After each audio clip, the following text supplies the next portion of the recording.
Hi, this is Mike at Let's Grow Shopping again. This is what I hope to be the first in a series of videos which take apart my garden and how I constructed it, to give you a few pointers on tips on creating your own. We're going to start with the front garden, immediately outside the front door here behind me. I'll show you what it used to look like, the problems I had and the things I needed to solve, and then what I did about it. So let's roll the credits.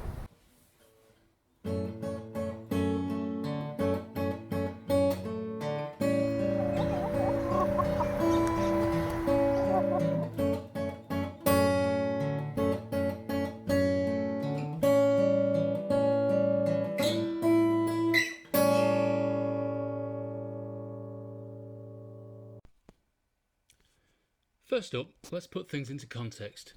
Here's a map of the house highlighting the front garden section I'm focusing on in this video, so the yellow box. North is up and the street is off to the left. We've got a pretty large council strip which will be the subject of a future tour video. When we moved in 2011, this is what we had. A fairly normal suburban front lawn with a few bushes around the edge. Fast forward to 2018 and it looked exactly like this photo. A hard, compacted lawn area which I've made worse by using it as a dumping ground for all the rubbish from 5 years of house renovations. A common theme in this garden for 2018 was that wallabies, brush turkeys and noisy minor birds had the run of the place. I had to fence everything with chicken wire just to get plants to mature. Other issues I wanted to address, which would also help with the wildlife diversity, were shelter from the hot northwesterly winds, cold southwesterly winds, and screening for the windows at the front of the house. The large viburnum in the middle is a magnet for bees and does part of the screening job already, so we wanted to keep that. Hidden by the viburnum is a large eucalypt that provides dappled shade in the summer. This slide shows the proposed solutions that we wanted to implement. So there is a windbreak and screen, which basically they do the same job, and the main part of the garden is a fruit, flower, herb garden. So we'd have dwarf fruit trees, herbs and ground covers and leafy greens, so we can pick them straight outside the front door. The windbreak screen is a good illustration of a permaculture principle, in that everything has to have multiple functions. So the windbreak is the screen, also produces food, and is a magnet for other kinds of wildlife as well, not just the wallabies and brush turkeys. And it also provides a bit of defences against other wildlife coming into the garden. They can't see what's inside. Onto the plan. So to make this food forest, I need to remove the lawn. So if you're starting with a blank canvas, it helps to have some idea of a plan for the paths to get you off on the right track. Now my paths, as they stand at the moment, don't look exactly like this plan, but they're not far off. So when you put the plan into practice, be prepared for some fine-tuning as you go. It's harder to move the paths once everything is planted out. These mandala paths, like spreading out like fingers into the garden, mean that you have maximum growing space while still having access to reach into the garden beds without trampling all over them. So another point that I didn't pay enough attention to is if you're considering putting drip irrigation in, have a good idea of how that will work before you start. If you need to bury the feeder lines, it's much easier to do it now rather than later. A nifty idea is to plant mosquito repellents such as citronella, lavender, rosemary or basil in places where they can be of real service, like deterring them from entering your house. So the bonus is that rosemary and basil will be right outside your door, so it's easy to pick and add to your roast or pesto.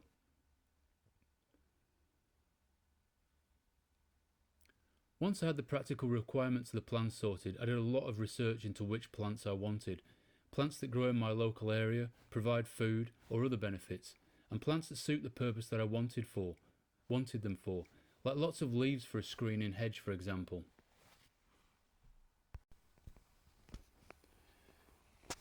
This is my first go at really trying to get rid of a large area of lawn, and I followed the instructions for a no-dig garden bed straight over the top of everything to the letter.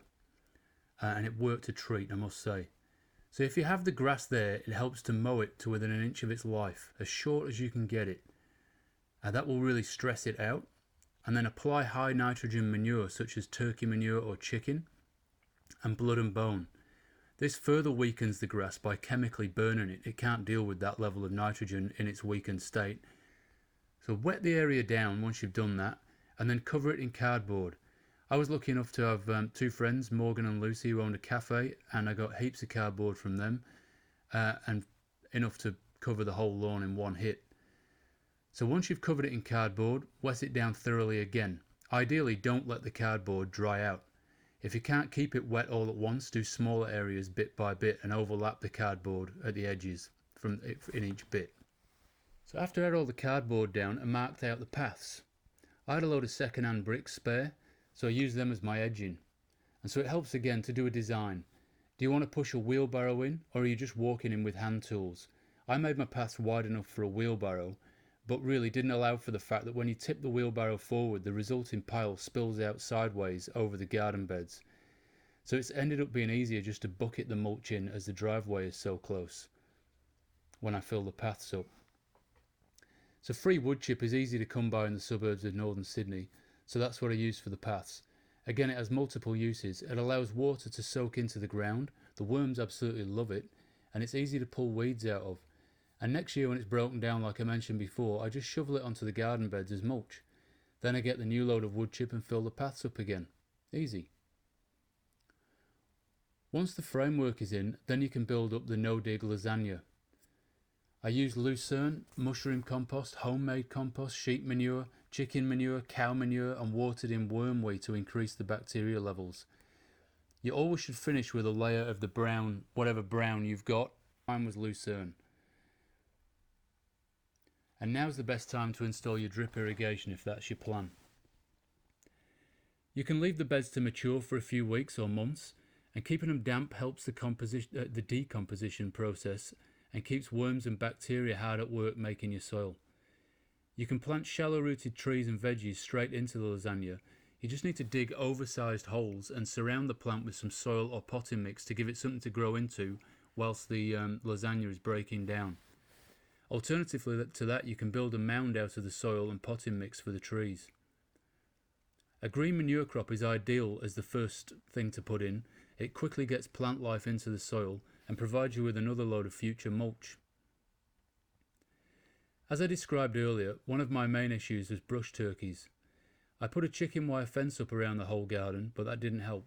They got through that or over it. After a brush turkey had dug half of the garden up on two separate occasions, I had to put an anti-aviary over the whole garden. So luckily I had some old second-hand vineyard netting in the garage. The netting was a real pain to get in and out of to weed and harvest anything. A fellow permaculture student put me onto this jute netting. Thanks, Tanya. The only picture I have of it was close up was after a hailstorm. So you basically lay this stuff over the whole garden bed, and it has large holes that enable you to plant through it.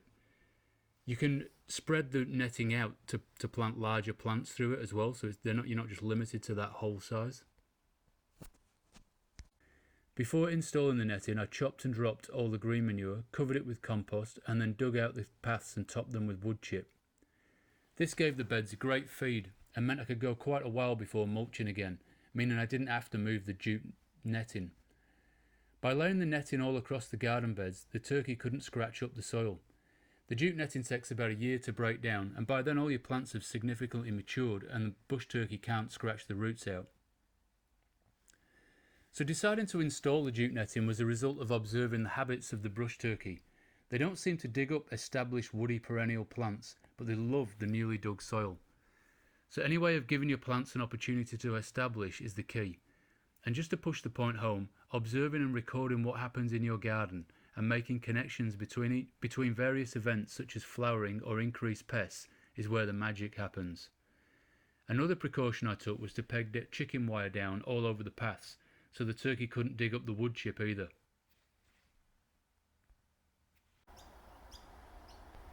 Well, now you've been updated on the saga of the bush turkeys and the lawn's destruction and the garden's creation.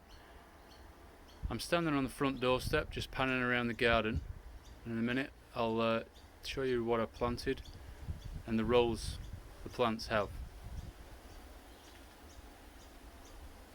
So that's it. It's actually got quite abundant.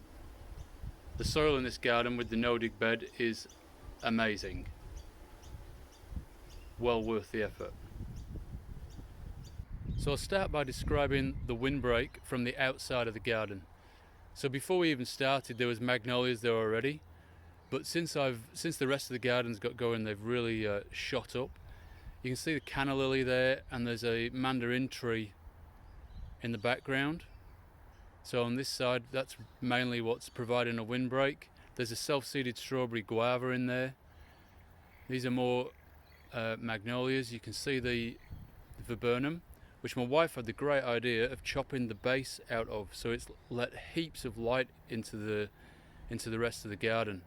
They're fantastic. And now it's got sweet potato crawling up the lower half.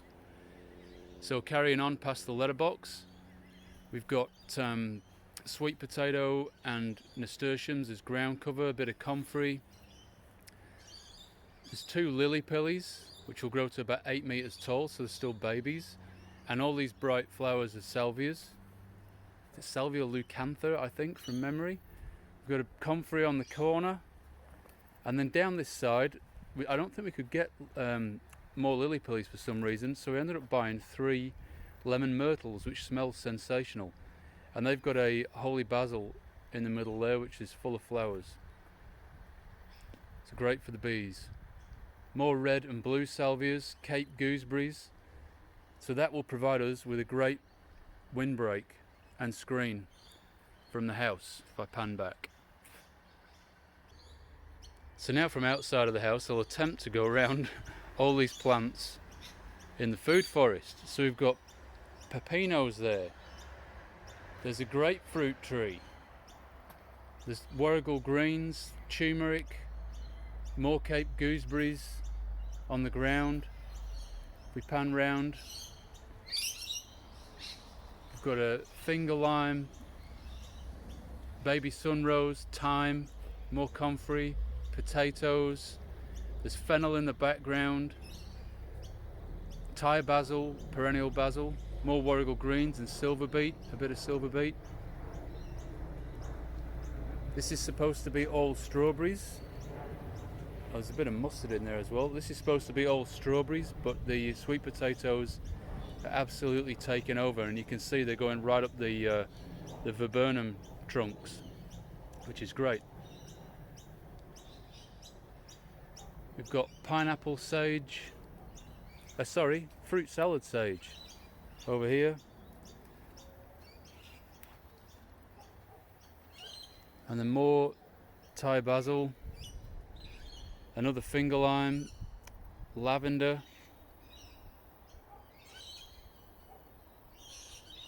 and then on the ground more strawberries and comfrey. And then past the lavender to the edge, underneath the grevillea, which is another legacy tree from before we started, there's more comfrey, thyme and nasturtiums. And then I'll just pan this way around, and you can see outside the front door the little moon-shaped garden bed, crescent moon. We've got lemon balm, nasturtiums, lavender, salvias. The name of that pink flower plant just escapes me at the moment, and I'm sure someone will know it. It's lavender, citronella and more lemon balm. So there we've got a very productive little food forest going on. And when the screen grows up properly, you can see that it's not really screening out the road at the moment, but give it a couple of years, it will be amazing. So thank you for watching. I hope this has inspired you to get out and create a no-dig garden. I'll see you in the next video.